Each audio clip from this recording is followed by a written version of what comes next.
오늘 아침 304장 찬송하시면서 새벽 기도에 시작하겠습니다.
오늘 본문 말씀은 사무엘하 17장 20절에서 29절 말씀이 되겠습니다. 봉독하겠습니다. 이에 다윗은 마하나임에 이르고 압살롬은 모든 이스라엘 사람과 함께 요단을 건너니라. 압살롬이 아마시아로 요압을 대신하여 군지휘관으로 삼았니라. 아마사는 이스라엘 사람 이드라라 하는 자의 아들이라. 이드라가 나하스의 딸 아비갈과 동침하여 그를 낳았으며 아비갈은 요압의 어머니 서루야의 동생이더라. 이에 이스라엘 무리와 압살롬이 길르앗 땅에 진치니라. 다윗이 마하나임에 이르렀을 때에 암몬 족속에게 속한 랍바 사람 나하스의 아들 소바와 로데발 사람 암미엘의 아들 마길과 로글림 길르앗 사람 바르실레가 침상과 대야와 질그릇과 밀과 보리와 밀가루와 볶은 곡식과 콩과 팥과 볶은 녹두와 꿀과 버터와 양과 치즈를 가져다가 다윗과 그와 함께한 백성에게 먹게 하였으니 이는 그들 생각에 백성이 들에서 시장하고 고나고 목마르겠다 함이더라. 아멘. 예, 오늘 말씀을 본문 내용은 한마디로 이제 압살롬과 그의 군대가 요단을 건너서 길라앗에 진쳤다 하는 내용이고, 지난밤에 정보를 듣고 밤새도록 요단을 건넌 다윗과 그의 군사들이, 신하들이 제 요단을 건너서 마하나임이라는 곳에 머물게 되었다 하는 내용으로 시작하고 있습니다. 네, 오늘 말씀 내용 가운데 가장 중요한 것은 오늘 마하나임에 이르는 그 과정에 다윗이 생각지도 못하는 그런 사람들이 다윗과 그의 일행을 마중 나왔던 것입니다. 보면은 암몬 족속에게 속한 라빠 사람 나하스의 아들 소비라는 사람이 있는데, 이거 아마 다윗이 예전에 왕이 되기 전에 있었던 암몬 사람 나하스와의 관계에 의해서 이 소비라는 사람이 다윗 왕이 곤란에 처했다 하는 소식을 듣고 마중 나왔던 것 같습니다. 그리고 마길은 우리 앞에서도 많이 등장했던 그런 사람입니다. 그리고 오늘 길라 사람 중에 바르실레라는 사람이 등장하고 있는데, 아마 길라 사람들 중에서는 부자였고 유력한 권세가 좀 있는 그런 사람이었던 것 같습니다. 이 세 사람이 서로 의논하고 나왔는지 어떤지는 모르는데, 각자가 다윗과 그와 함께한 사람들이 아마 긴장하고 피곤하고 목마를 것이다, 이렇게 생각을 해서 자기들이 가지고 있는 여러 가지 음식과 여러 가지 친구, 피난 생활에 필요한 여러 가지 물품을 가지고 마중 나왔더라 하는 사실입니다. 이 물품들이 지금 요단을 급하게 밤새도록 건너온 이 다윗과 신하들, 그 군사들에게 얼마나 큰 힘이 되었고 위로가 되었겠습니까?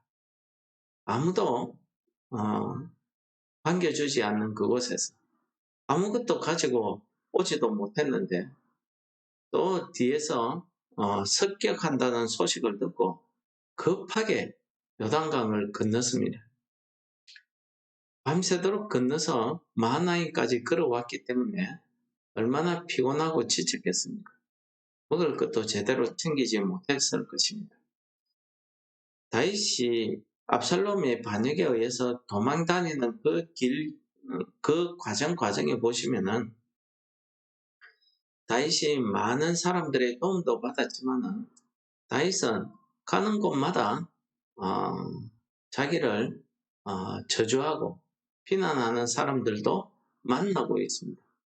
시므이 같은 사람들은 돌을 던지면서 저주하기도 하고요.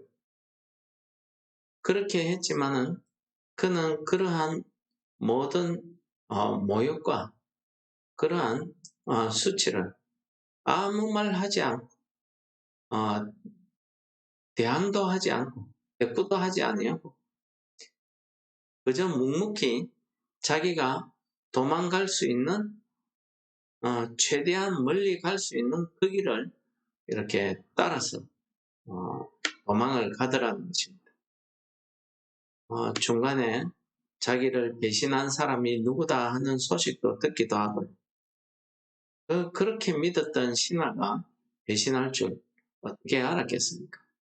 얼마나 그것이 인적으로 충격이 왔으면, 고통스러웠으면, 나는 여호와의 원하옵건대 아히도벨의 모략을 어리석게 하옵소서 하는 그런 이야기 했겠습니다. 어쨌든 이 다윗이 피난 가는 그 길에는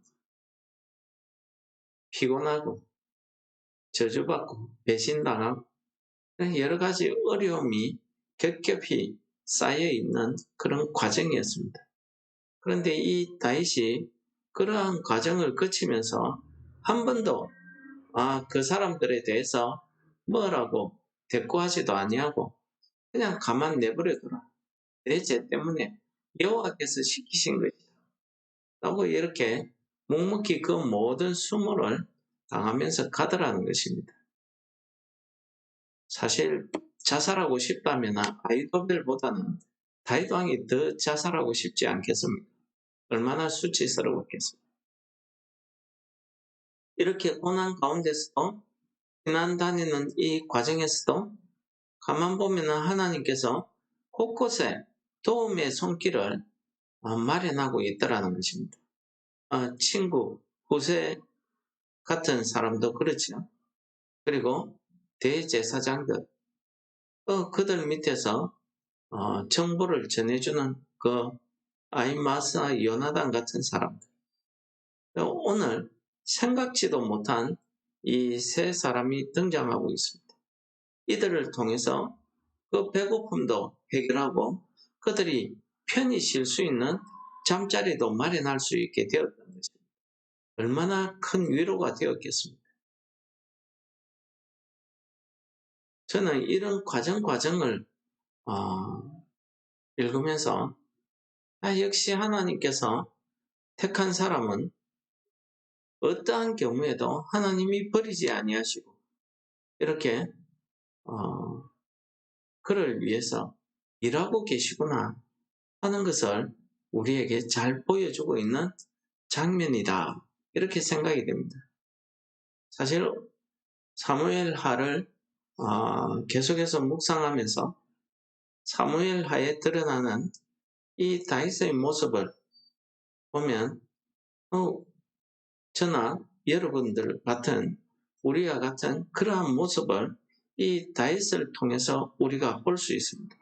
우리가 믿음이 좋을 때도 있지만 때로는 우리가 하나님 앞에 죄도 짓기도 하고 또 실패하고 넘어지기도 하고 또 그래서 죄 때문에 우리가 당하게 되는 그런 어려움 속에 빠지기도 하고 그런데요, 오늘 하나님은 그런 어려움에 빠져있는 이 다윗을 위해서 하나님께서 곳곳에 도움의 손길들을 이렇게 마련해 주시더라는 것입니다. 하나님께서 결국은 택한 백성은 버리지 아니하시고 다윗이 왕궁에 돌아가서 반역을 진압하고 다시 복귀하게 되는 그 과정, 그리고 그가 죽을 때에 오늘 그를 도왔던 이 세 사람의 은혜에 대해서 다윗이 참 그 은혜를 입힌 바실레와 그 다음에 마길, 그 다음에 이 소비 같은 이 세 사람에 대해서 자기 아들 솔로몬에게 이들이 내가 어려울 때에 나를 도와준 은혜가 있는 사람들이니까 이들을 후히 대하라고 그렇게 명하고 죽는 장면이 우리가 뒷장에서 살펴볼 수 있습니다. 얼마나 지금 이 상황에서 그들의 도움이 얼마나 큰 고마움, 은혜가 되었으면 그렇게까지 잊지 않고 죽을 당시에 그렇게 이야기하고 죽었겠습니다. 저는 이러한 은혜가 이 사람들의 마음을 감동시켜서 이 사람들의 생각에 백성이 들에서 시장하고 피곤하고 목마르겠다라는 생각이 들었다는 것입니다. 그래서 그 생각만 가지고 그냥 가만히 있은 것이 아니라 그들이 직접 자기들이 가지고 있는 것 가지고 여러 가지 음식이나 침상 이런 것을 가지고 와서 이 다윗과 그의 일행들을 도와주고 있는 이 장면 말입니다. 그들은 그냥 모른 척해도 아무 상관이 없습니다. 다윗하고도 아무 상관이 없습니다. 그러나 하나님께서는 이들에게 그러한 마음, 그러한 생각을 들게 하셨다는 것입니다. 하나님께서 다윗이 가는 피난길에 만나는 이런 도움의 손길들을 하나님께서 군데군데 심어놔서 그 은혜를 깨닫게 하시는 하나님의 역사를 우리가 볼 수 있겠습니다. 우리가 룻기서에 보면은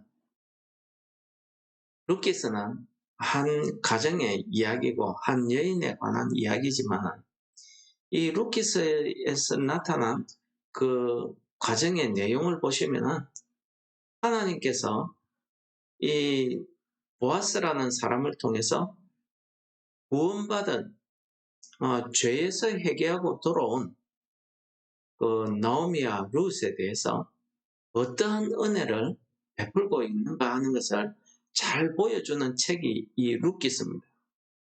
이 룻기서 가운데 보시면은 하루는 자기 나오미가 그 보아스의 땅에서 일하게 된 이 룻에게 어떻게 행해라고 이렇게 이야기하는 장면이 나타납니다.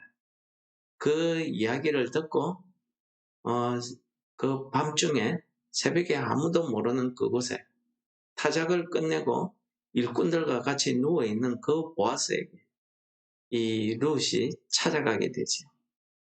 그 밤을 같이 지내고 난 다음에 돌아올 때에 보아스는 이 룻에게 그냥 빈손으로 돌려보내지 아니하고 곡식을 주어서 먹을 것을 주어서 돌려보냅니다.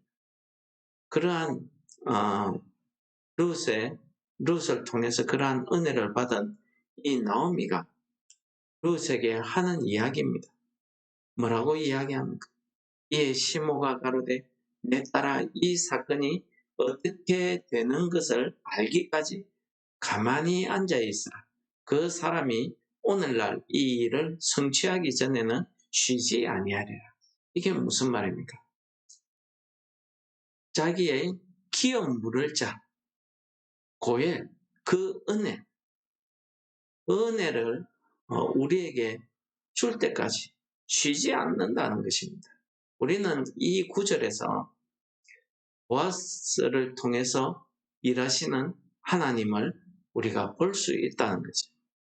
오늘도 하나님께서는 이 구원받은 우리들을 위해서 죄를 짓고 그 죄값 때문에 이 고통받고 피난 다니는 이 다윗을 위해서 하나님께서 쉬지 아니하시고 그 도움의 손길, 그 은혜를 베풀고 계시더라는 사실. 여러분, 물론 우리가 하나님 앞에 나와서 예배드리고 기도하고 매달리는 것, 이것도 중요합니다. 그러나 우리가 우리를 핍박하는 사람들에게 나서서 무슨 일을 하지 않는다 할지라도 우리가 아무것도 할 수 없어서 지쳐서 그냥 하나님 앞에 엎드려서 가만히 있는다 할지라도 하나님께서 우리를 위해서 쉬지 않고 역사하시는 그런 일하시는 하나님이심을 오늘 본문이 우리에게 보여주고 있습니다. 그러므로 오늘도 우리를 위해서 역사하시는 이 하나님의 일하심을 통해서 성도 여러분들이 위로받는 그런 은혜로운 일이 되시기를 축원합니다. 하나님 아버지 감사합니다. 죄로 죽을 수밖에 없는 저희들을 구원하여 주시고 또 우리를 통해서 하나님의 영광 드러내며 우리를 통해서 하나님을 찬송하게 하시는 하나님 아버지. 그러나 우리가 때로는 넘어지기도 하고 때로는 죄를 짓고 또 고통당하기도 하지만 하나님께서 우리를 위해서 쉬지 아니하시고 우리가 모르는 가운데서 하나님의 그 은혜의 손길 우리를 위해서 일하고 계심을 깨닫게 해주심을 감사합니다. 하나님 우리에게 오늘도 일하시는 그 하나님의 은혜로운 그 손길을 깨닫는 그 은혜가, 축복이 오늘도 풍성히 이루어지게 하여 주시옵소서. 예수님 이름으로 감사하고 드립니다. 하늘에 계신 우리 아버지여, 이름이 거룩히 여김을 받으시오. 나라의 임합시오며 뜻이 하늘에서 이룬 것 같이 땅에서도 이루어지고, 오늘날 우리에게 일용할 양식을 주옵소서. 우리가 우리에게 죄 지은 자를 사하여 준 것 같이 우리 죄를 사하여 주옵시고, 우리를 시험에 들게 하지 마옵시고 다만 악에서 구하옵소서. 대개의 나라와 근세와 영광이 아버지께 영원히 있사옵나이다. 아멘.